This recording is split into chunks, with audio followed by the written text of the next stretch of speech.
Vámonos a la palabra del Señor en el libro de Esdras, y que sea el Señor glorificándose en nosotros, con nosotros y llenándonos de su bendición.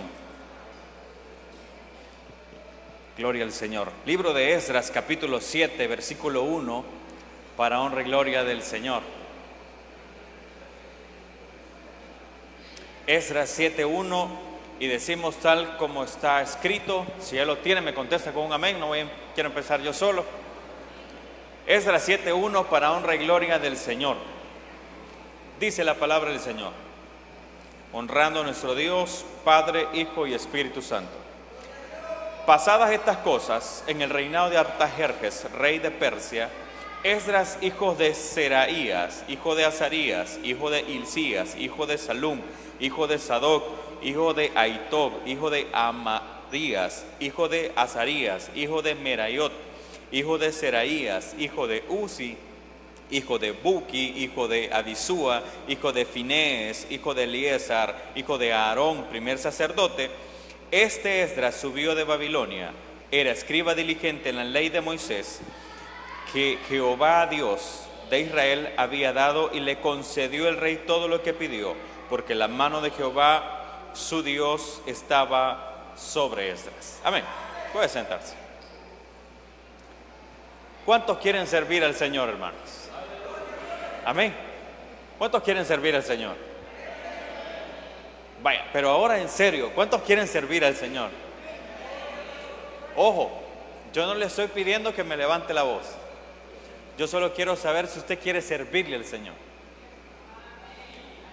Esta noche quiero que hablemos sobre un tema que dice Esdras, un ejemplo de cómo servir al Señor. Estamos a inicio de año 2025, nos ha agarrado con noticias de todo tipo, nos ha agarrado con lluvia, con temblores, con terremotos, con eso y todo. Pues resulta, hermanos, que Esdras para mí es un excelente ejemplo de cómo servir al Señor, porque nosotros somos un caso similar. Esdras es una de las personas que regresó cuando, usted recuerda, cuando llevaron cautivos a Daniel, a sus compañeros, porque cayó el reino de Judá a manos de Nabucodonosor de Babilonia, y los llevan prisioneros. Según las profecías de Isaías y de Jeremías, eran 70 años, diga conmigo 70 años que iban a estar allá en el cautiverio. Y que después de eso Dios, a través de uno de esos reyes que iba después a seguir o dar la continuidad a aquellos imperios, iba a haber un decreto para libertarlos. Y eso ocurre en el reinado del rey Ciro. El rey Ciro emite un decreto para que todos los que habitaban en el imperio, es decir, todos los que vivían todavía en Babilonia y en todas las otras ciudades colindantes, regresaran y pudieran llegar de nuevo a la ciudad, a reconstruir la ciudad. Y cuando aquel hombre da la orden, ocurren cosas interesantes.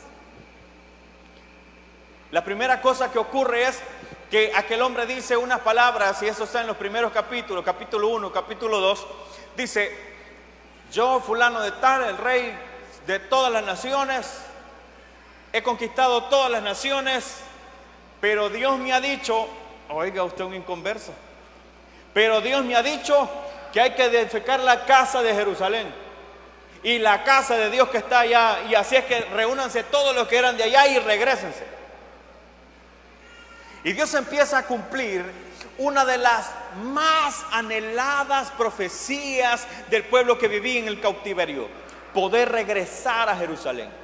Y una vez que aquel hombre da la orden, no solamente da el decreto y la orden, sino que también provee de recursos. ¿Qué conmigo? Recursos. Dice que aquel hombre agarró y en el decreto incluía que todos los que estén alrededor le den una aportación de ofrenda para que estos no se vayan pelados.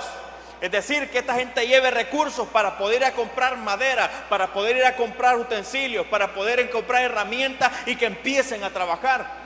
Y este hombre no solamente hace eso, sino que también dice: hey, pero yo me recuerdo que Nabucodonosor sacó ¿qué cosas del templo? Sacó vasijas, sacó tazones, sacó los utensilios de oro, de plata, cucharas, todo lo que había ahí. El mentado Nabucodonosor hizo una sola valijada y se lo llevó. Entonces este hombre dice, no, esto está aquí todavía. Y se va a la bodega y comienza a sacar todas las cosas que pertenecían a la casa de Dios y se las prepara, se las alinea y los manda. Una vez esta gente salen de Babilonia, pasan todo el camino, llegan al lugar donde tenían que llegar y empiezan a trabajar. Y aquí van los primeros ejemplos. ¿Cuántos quieren servir al Señor? Amén. Muy bien. Primer ejemplo. Cuando el Señor va a llamarnos a servir en su obra, déjeme decirle que la obra no va a parar porque yo deje de hacerlo. ¿Sí? Esta iglesia la levantó el Señor hace que no sé cuántos años. Hermana Lisette, ¿se me ayuda con ese dato? Unos 45 años, y cualquiera podría decir, que le ha ido bien al pastor Ricardo. No, esta iglesia nació en el propósito de Dios. ¿Sí? Nació en el propósito de Dios. Y como nació en el propósito de Dios, Dios respaldó también esta obra hasta el día de hoy. Amén. Le tengo una buena noticia. Si este año usted le han llamado a un ministerio, si este año usted le han llamado a servir, si este año usted va a recibir una llamada de alguno de los líderes o de su pastor o de algún coordinador de ministerio y le dicen, fíjese que tenemos un ministerio para usted, usted considere que Dios le está llamando a ese ministerio. Porque cualquiera puede decir, no, pues que me acaban de decir que agarre esto y otra vez me pusieron en esto, hermano Fernando, y me vuelven a poner a acompañar al hermano Fernando, y diferentes cosas que pueden ocurrir, y comenzamos a pensar equivocadamente que nosotros le estamos trabajando al hombre o que estamos trabajando para ser vistos. Dios nos libre de trabajar para ser vistos. El trabajo que usted desempeña en la obra del Señor lo desempeña para honrar al Rey de Reyes y Señor de Señores, que lo ha llamado a servir en este lugar. Bendito sea el nombre del Señor. Alábale que Él vive. Uno de los errores que podemos llegar a cometer cuando servimos al Señor es empezar a esperar que se nos honre. ¿Sí? ¿Qué le quiero decir con esto? Comenzamos a querer que la gente nos aplauda, que la gente nos dé las felicitaciones. Déjeme decirle, hermano, que la palabra del Señor nos dice, bueno, el mismo Cristo lo dijo, que aquellos que sirven para ser vistos, que aquellos que sirven para ser aplaudidos, el Señor no es egoísta y le dice, de hecho, ahí tienen su recompensa. Es decir, confórmese con el aplauso, porque esa es la recompensa que va a tener. Déjame decirle que si usted deja de poner la mirada en quién le va a aplaudir, si deja de poner la mirada en quién le va a felicitar por lo que haga, y empieza a decirle, Señor, esto es para tu honra y para tu gloria, déjame decirle que el Señor no solo va a bendecir y va a respaldar, Él va a pagar a cada uno según sea su obra. Bendito sea el Señor. Se siente muy bien, y le voy a ser honesto, al servir al Señor durante muchos años, y los hermanos que tienen más tiempo que yo sirviendo al Señor lo saben bien, se sienten muy bien las felicitaciones, pero le voy a ser muy sincero, es una recompensa demasiado barata. ¿Sí? A diferencia de que Dios te recompense por tu trabajo. ¿Sí o no? Yo no hago nada con que alguien me aplauda. Yo no hago nada con que alguien me felicite. Yo no hago nada con que venga alguien y se siente muy bien, se siente todo, y todo eso. No, pero déjeme decirle algo. El Señor quiere que nuestro servicio no dependa si le voy a agradar a alguien o si me cae bien alguien. Nuestro servicio al Señor tiene que ser íntegro, como olor fragante delante del Rey de Reyes, aún con sacrificio, aún con desprecio, aún con malas miradas. Tu rostro tiene que estar mirando hacia arriba para que suba delante del Señor como olor fragante, ese sacrificio delante del Señor. Agrada al Señor con lo que haces. Una de las cosas que me llama la atención, especialmente cuando somos llamados a servirle al Señor y estamos jóvenes en la obra del Señor, es decir, tenemos poco tiempo y comenzamos a hacernos muchas preguntas, tenemos muchas dudas. Por ejemplo, la primera vez que ponen a alguien a predicar y todos pasamos por ahí. Tiembla aquí. Tiemblan las rodillas y uno dice, hijo. Y terminamos diciendo que Moisés metió a todos los animales en el arca. Lo que voy a decirle es algo que usted tiene que llevarse en su corazón esta noche. Si el Señor te llama, el Señor te capacita. Si el Señor te llama, el Señor te prepara. Si el Señor te llama, el Señor te provee. Si el Señor te llama, el Señor va a ir contigo. Si el Señor te llama, el Espíritu Santo te va a dar coraje y valentía. Si el Señor te llama, Él te va a respaldar. Si el Señor te llama, te va a acompañar. Si el Señor te llama, no te va a dejar solo en la prueba. Si el Señor te llama, te va a dar victoria. Bendito sea el nombre del Señor. Alábale que Él vive. A ese Dios servimos. No es un Dios que nos ha dejado abandonados. Y si no, mire, el pobre Daniel, y lo digo de esta forma, se murió deseando ver cumplido esto. El pobre Daniel se murió anhelando. Ustedes, la otra vez predicábamos acerca de las últimas oraciones de Daniel, capítulo 9, capítulo 10, capítulo 11 de Daniel. Y aquel hombre lloraba delante de Dios, pidiéndole perdón a Dios por todo su pueblo. Señor, yo quiero ver esa profecía cumplida. Y este hombre se fue con el Señor y no vio esto realizarse.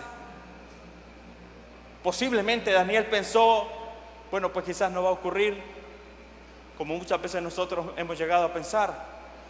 Pero cuando la voluntad es de Dios, todo va a llegar a su tiempo. Amén. A su tiempo, hermano. Es decir, no a usted, no a su tiempo, al tiempo del Señor. En el tiempo de Dios. Y cuando empieza a salir en el tiempo de Dios, le voy a decir otra palabra que quiero que se lleve en su mente, y es esta: Dios no necesita de nuestra ayuda. Cuando es el tiempo de Dios que las cosas ocurran, Dios no necesita de nuestra ayuda. Y el caso más emblemático de toda la Biblia de querer ayudarle a Dios y de echarle el palancazo a Dios es el caso de Abraham. Que Dios le decía, te voy a dar una simiente, te voy a dar una generación de hijos, te voy a dar, bueno, y todas aquellas promesas del Señor. Y aquel hombre de 90 años viendo que su esposa envejecía y decía, ¿cómo va a ser esto posible? Dios lo había prosperado. Él miraba que todos sus bienes, posiblemente si no llegaba a tener hijos o descendencia, iban a terminar en sus criados. Entonces, dígame usted, de 90 años y de 100 años, ¿qué esperanza de tener hijos hay? Ninguna, por ningún lado. Y comienzan a hacer las cachas, como decimos, a Dios rogando y con el mazo dando. Y comienzan aquellos hombres a decir, bueno, le dice la mujer, ahí está aquella, vos, que lo tenga en mis brazos y en mis piernas y cuenta como que es hijo mío. Y aquel hombre ni lento ni perezoso. Vámonos. Hasta el día de hoy se están matando en Gaza por eso. Vean de dónde vienen los ismaelitas. O sea, el Ismael que se conoció en ese tiempo. ¿Quiénes son esa gente? Hasta el día de hoy son enemigos con Israel. Cuando vemos en la palabra del Señor, cada vez que hemos querido intervenir en el propósito de Dios, cada vez que hemos querido saltarnos el tiempo de Dios, las cosas salen mal, hermano. Porque cuando Dios ha propuesto algo, sea para nosotros, o sea para nuestra descendencia, o sea para las cosas que Dios se ha propuesto hacer en nosotros, Dios no solamente ha pensado en nosotros, Dios ha pensado en los que están alrededor de nosotros, Dios ha pensado en los que vienen después de nosotros, Dios ha pensado en tus hijos, Dios ha pensado en tus nietos, Dios ha pensado en tu descendencia, porque las bendiciones que habían allá por obedecer a Dios, dice, y esas bendiciones van a alcanzar para ti, para tus hijos, para los hijos de tus hijos y para los hijos de tus hijos. Esa es la bendición del Señor cuando caminamos conforme a su propósito. Alábale que Él vive. Dios no necesita auxiliares, porque muchas veces el querer ayudarle a Dios solamente se traduce en una falta de fe. Amén. Eso es, falta de fe. falta de querer esperar.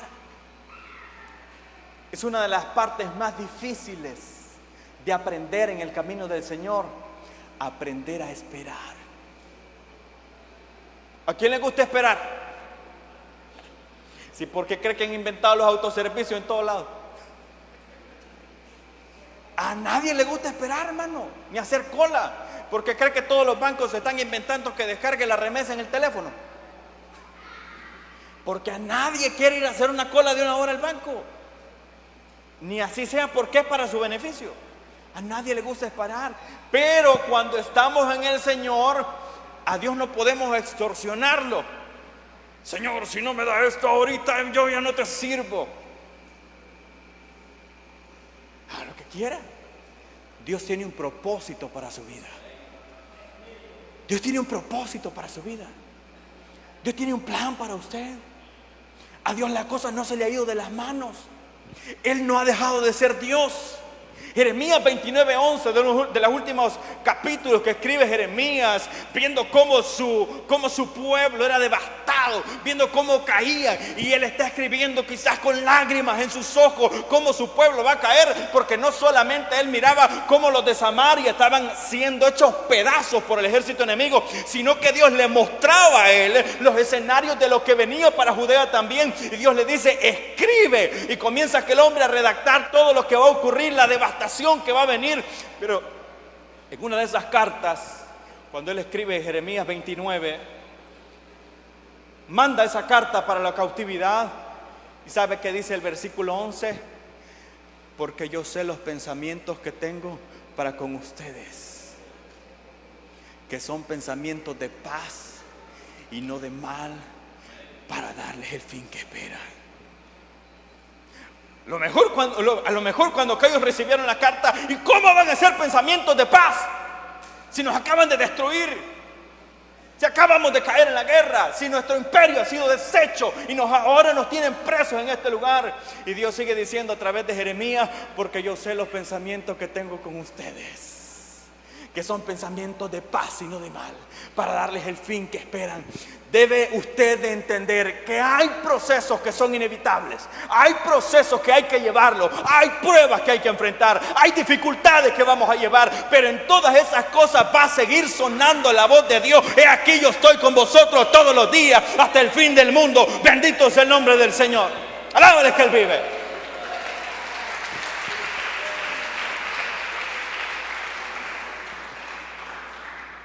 Voy a meter un comercial chiquito. Estuve escuchando un testimonio de alguien que dice que siendo de una familia cristiana, y voy a ser rápido, le dio la espalda a Dios completamente, y su familia orando por ella, y ella agarró la calle, como decimos en buen salvadoreño, drogas y todo lo demás. Hubo un momento en que ella sintió que había tocado fondo y dijo: no, yo voy a buscar ayuda. Y que galán que hubiera venido a la iglesia, se fue con los brujos y comenzaron a sacarle dinero, tanto para el amor, tanto para el éxito financiero, tanto para el poder y tanto para esto, para que te puedas vengar, y bueno, de todo.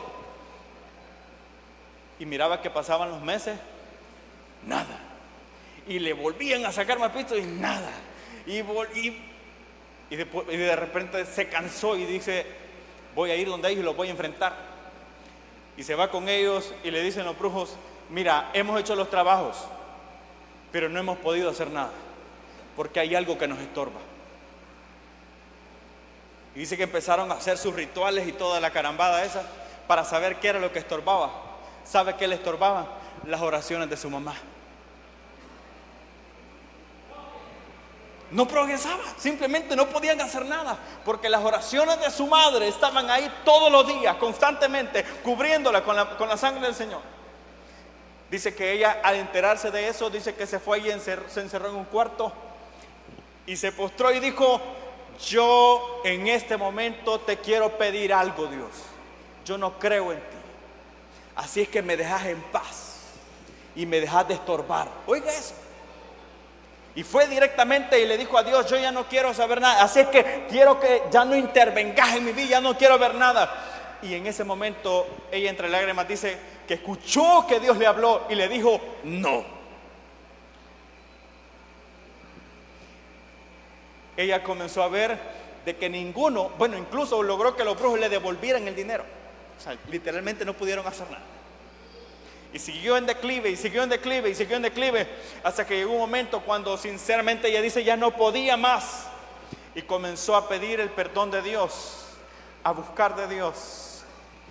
Y vio como Dios la fue libertando de todas aquellas cadenas que la habían tenido atada durante todo ese tiempo. Cuando Dios te llama, Dios te va a quitar lo que te estorba para servirle. ¿Cuánto lo creen, hermanos? ¿Qué te estorba para servirle al Señor este año? ¿Te estorba tu trabajo? ¿Crees que Dios no te puede dar otro? ¿Qué te estorba para servirle al Señor? ¿Falta de tiempo? ¿Poca habilidad de palabras? Es que yo quisiera cantarle al Señor en ese altar. ¿Qué te falta? El Señor está buscando gente que le adore en espíritu y en verdad. El Señor está buscando gente que le ame. Hay algo interesante en con Esdras. Dice algo que no puedo dejar pasar sin mencionar. Es que cuando leímos el capítulo 7, versículo 1, aparecen un montón de nombres ahí. Que era hijo de fulano, que era hijo de fulano, que era hijo de no sé quién, y que era del compadre de no sé quién. Aparece ahí una lista enorme. Pero si usted va conmigo a esa lista, y en el versículo 5, observa lo que dice. Dice hijo de Abisúa, hijo de Finés, hijo de Eleazar, hijo de Aarón, primer sacerdote. ¿Sabe cómo se llama eso en la Biblia? Identidad. ¿Y sabe para qué era importante la identidad? Porque solo podían servir en la casa del Señor los levitas, que dependían de ese primer sacerdote llamado Aarón. Ahí no podía servir otro. Ahí dice que aparecieron un montón más. ¡Ey! Nosotros también somos. Pero si no lo podés comprobar, papá, aquí no hay. Eso les ocurrió. Pero Esdras tiene claro eso que se conoce como identidad. Quiero que para servirle al Señor, usted tenga claro quién es en el Señor. Amén. ¿Sí? Nuestra identidad no depende, escuche bien esto, de cuántos cargos usted tiene en la iglesia. Nuestra identidad no depende a cuántos le caigo bien en la congregación. Obviamente usted tiene que trabajar en su carácter, por supuesto, si eso le es un problema. Desde el momento que usted aceptó a Cristo, usted entra a formar parte de la familia de Dios, ¿sí? Y se constituye en un hijo de Dios. Amén. Y como hijo de Dios, también somos llamados, dice el apóstol Pedro, real sacerdocio, nación santa, pueblo adquirido por Dios. ¿Para qué? Para que anunciéis de las virtudes de aquel que nos llamó de las tinieblas a su luz admirable. Y eso no solo habla de los que nos paramos acá, habla de todos ustedes. Entonces no solamente crea que los que ministran, eso sí. No, usted es un hijo de Dios, usted es un siervo de Dios, usted es real sacerdocio, usted depende también del Señor. Estime la vida que tiene en Cristo. ¿Por qué es importante eso? Número uno, nuestra santificación muchas veces depende de cuán identificados nos sentimos con el Señor. Le voy a poner un ejemplo. En la iglesia siempre hay algunos que se creen más espirituales que otros, ¿sí? Siempre hay alguien que va a considerar, no, que yo soy ando mejor que fulano y que fulano y que fulano y que fulano. Pero eso crea un problema, porque en primer lugar eso es una mentira. Todos estamos en el mismo nivel. Pero ¿sabe cuál es el problema que se crea con eso? Que aquel que es visto de menos en lo espiritual, entonces se lo cree y nunca se compone. O sea, no considera que un día puede llegar a ser un creyente espiritual, pues. De todos modos, yo siempre he andado en lo mismo. Hermano, usted es un hijo de Dios. Amén. Amén, hermano. Y como hijos de Dios, tenemos la responsabilidad también de presentarnos limpios delante del Señor. Todos. No solo los líderes del grupo de crecimiento. Todos. Porque todos dependemos de Dios. Amén. Bien, habiendo dicho eso, que siento que no cayó muy en gracia, vamos a lo siguiente. Queremos ejemplos de cómo servir a Dios. En el capítulo 3 encontramos algo fabuloso. Toda la gente que salió primero, antes de que llegara Esdras, salió el montón de gente y dice que llevaban una misión: reconstruir, edificar, adorar y los sacrificios. ¿Y sabe qué llegaron a hacer? A lo más que llegaron, empezaron a reconstruir, empezaron la adoración y empezaron los sacrificios. ¿Qué estás esperando si el Señor te ha llamado a servirle? Yo le decía a los hermanos de la Pacífica el día sábado: si de mí dependiera el bautismo de los creyentes, yo a los 3 meses los meto al agua, hermano. ¿Sabe por qué? Porque yo no quiero que usted piense siquiera en volver al mundo y qué va a encontrar en el mundo. Camine hacia adelante en el Señor, propóngase servirle al Señor con diligencia y el Señor va a ir mostrando victoria, superando las dificultades que tiene ahorita para servirle al Señor. Si te das 10 años para bautizarte, ¿cuántos años te vas a tomar para servirle? Amén. Anímese, hermano, motívese, ordene su vida en el Señor y crezca. Venga, siguiente. Esta gente sirvió al Señor con diligencia. En el capítulo 7, el versículo 6, dice la palabra del Señor: Esdras subió de Babilonia, era escriba diligente en la ley de Moisés, que Jehová Dios había dado, y le concedió el rey todo lo que pidió, porque la mano de Jehová su Dios estaba ¿sobre quién? Sobre Esdras. Dios a los que llama, respalda. Amén, hermano. Dios a los que llama, respalda. Pero aquellos que Dios llama, tienen que ser diligentes, hermano. O sea, si usted le han dado, por ejemplo, ministerio de la predicación, pero si usted no lee la Biblia, ¿cómo, hermano? Por más que la palabra del Señor diga, y en Hebreos, tú que haces a tus ángeles espíritus y a tus ministros como llama de fuego. Aunque Dios quiera usarte, papá, si no estás buscando al Señor, ¿cómo lo va a hacer? Nosotros como siervos del Señor, y no le hablo como lo que nos... No, como usted que ha creído en el Señor, como usted que esta noche me ha dicho que quiere servir al Señor, yo le quiero decir, en lo que te haya llamado el Señor a servir, hazlo con diligencia, porque el Señor necesita ese tipo de gente que esté dispuesta incluso a pagar el precio por servirle. Vea lo que dice: el rey le concede todo, y dice que Jehová Dios había dado, y le concedió el rey todo lo que le pidió. ¿Por qué? Porque este muchacho era alguien diligente y su Dios estaba sobre Esdras. Hay algo más que ocurre, dice un par de cosas más. El versículo 7 dice: y con él subieron a Jerusalén algunos de los hijos de Israel y de los sacerdotes, levitas, cantores, porteros y sirvientes del templo, al 7º año del rey Artajerjes. Versículo 10 de una vez: porque Esdras había preparado su corazón para inquirir en la ley de Jehová y para cumplirla, para enseñar en Israel sus estatutos y sus decretos. ¿Qué había ocurrido en el corazón de Esdras? Lo había preparado, lo había dispuesto. Se lo voy a poner aquí en buen salvadoreño. ¿En qué te propones servir al Señor este año? Ahí va la segunda pregunta: ¿qué estás haciendo para que eso ocurra? Le voy a poner un testimonio pequeño. Yo soy bien contrario a eso de que los ministros nos demos honores, o sea, que nos pongamos flores, a tomar gloria que no nos pertenece. Soy bien contrario, soy bien reacio.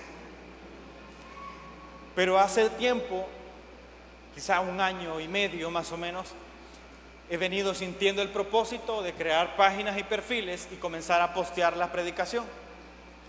Hay varias predicaciones por ahí, he molestado a las hermanas de la radio y he sido perezoso, no he sido diligente en hacerlo. Subí, déjeme ver, 4 o 5 más o menos. Y simplemente publiqué los enlaces así de manera desinteresada para que la gente no piense que en realidad estoy buscando algo. Y de todo eso, 2 personas me han llamado para aceptar a Cristo. Una argentina y otro hermano de no sé dónde es. Alguien que está fuera del país me llamó también y me dice: hey, mira, pusimos la predicación en el trabajo y nos sentimos muy edificados. Yo en realidad dije: bueno, he sido perezoso, porque yo pensaba que nacía de mi corazón, pero nacía en el propósito de Dios. Hoy tengo la tarea de echarme toda la bajada, de subir todo el material que hay y empezar a borbandear por ahí. Porque posiblemente la gente hoy no tenga el espacio o no quiera hacer el tiempo de venir a un culto, pero todo el mundo tiene teléfono y todo el mundo mira el Facebook. Así que vamos a predicar también por ahí. Les soy honesto, he sido irresponsable, porque hoy con solo esos poquitos que compartí, he visto cómo Dios está usando eso. Y yo digo: ¿y si lo hiciera más a menudo? ¿Y si fuera más diligente con eso? Ese es un ejemplo. Este hombre estaba dispuesto, y como estaba dispuesto fue diligente, y como fue diligente se preparó. Déjame decirle, si hay algo que usted quiere hacer para el Señor, prepárese para hacerlo. Si usted toma un ministerio o quiere servirle al Señor y no hace el tiempo para prepararse para eso, eso no va a funcionar. A medio año muchos están diciendo: porque fíjese que a mí no me funciona como le funciona al hermano fulano o como le funciona al otro hermano. Hermano, nadie es más grande que nadie. Dios tiene un llamado especial para cada uno y Él va a respaldar ese llamado que haga. Busque del Señor intensamente, porque el Señor va a encargarse de todo lo demás. Bendito el nombre del Señor. Esdras se había preparado para inquirir, es decir, para profundizarse en la ley de Dios, para conocer la ley de Dios, para resolver todas sus dudas, para examinar detalle, punto, ahí, coma y por qué dice esto, cuál es el contexto, qué le antecede, cuál es la tesis de esto, o por qué hay una contradicción en esto. Él se había preparado para inquirir la ley de Dios, pero no solamente para inquirirla, dice también que se había preparado para obedecerla. Se lo pongo en esa forma: no me sirve de nada saberme toda la Biblia si no lo obedezco. Amén, hermanos. No me sirve de nada venir a hacer una predicación fabulosa si yo no lo aplico en mi vida. Amén. Y después dice que se había preparado para enseñar la ley y los estatutos de parte del Señor. Pablo le dice unas palabras a Timoteo y le dice algo muy excelente: esto encarga a hombres fieles, que sean idóneos. ¿Para qué? Para enseñar también a otros. ¿A quién el Señor va a llamar? A gente que se haya preparado, hermano, a gente que quiera servirle, porque de todo lo demás Él se encarga. Y termino con esto: la dependencia de Dios. Busque Esdras 8:21 y le voy a contar más o menos qué está ocurriendo en esa parte. Ya vamos a terminar, hermano, ya nos vamos, no se preocupe. Esdras 8:21 nos dice: y publiqué ayuno allí junto al río a Ahaya, para afligirnos delante de nuestro Dios, para solicitar de Él camino derecho para nosotros, para nuestros niños y para nuestros bienes, porque tuve vergüenza de pedir al rey tropa y gente de a caballo que nos defendiesen del enemigo en el camino. Oiga esto: porque habíamos hablado al rey diciendo: la mano de nuestro Dios es para bien sobre todos los que le buscan, mas su poder y su furor contra todos los que le abandonan. A mí me encanta esa parte. ¿Cuántos confían en Dios? ¿Y por qué anda llorando en las pruebas, pues? Vean lo que dice este hombre: tuvimos vergüenza. Esa gente llevaba una millonada en tesoros. Llevaban oro, llevaban plata, llevaban herramientas, llevaban bienes, llevaban ganado, llevaban a su familia, llevaban todo. Y para ese tiempo abundaban las bandas de mañosos en el paso, en el camino. Es decir, que venían del lado de de lo que hoy es Irán, a cruzarse el desierto y llegar a Israel, es decir, toda la media luna. Dice que tuvieron miedo. ¿Y sabe qué hicieron cuando tuvieron miedo? Le llamaron al rey: rey, prepare un ejército que vaya delante de nosotros. No, dice que se fueron a ayuno y empezaron a clamar al Señor, porque se dijeron a sí mismos: no podemos confiar en el hombre, vamos a confiar en el Señor. El Señor te ha llamado para servirle. El Señor va a estar contigo, mi hermano. Deje de estar llorando y deje de estarse sintiendo avergonzado, o de estarse sintiendo decaído, o estarse sintiendo: que Dios no está conmigo. El Señor va delante de los que llama y también los respalda. Pídele al Señor fuego de parte de Dios, que abra puertas, que reviente cadenas, que liberte a los cautivos, y el Señor va a dar victoria. Alábale que Él vive.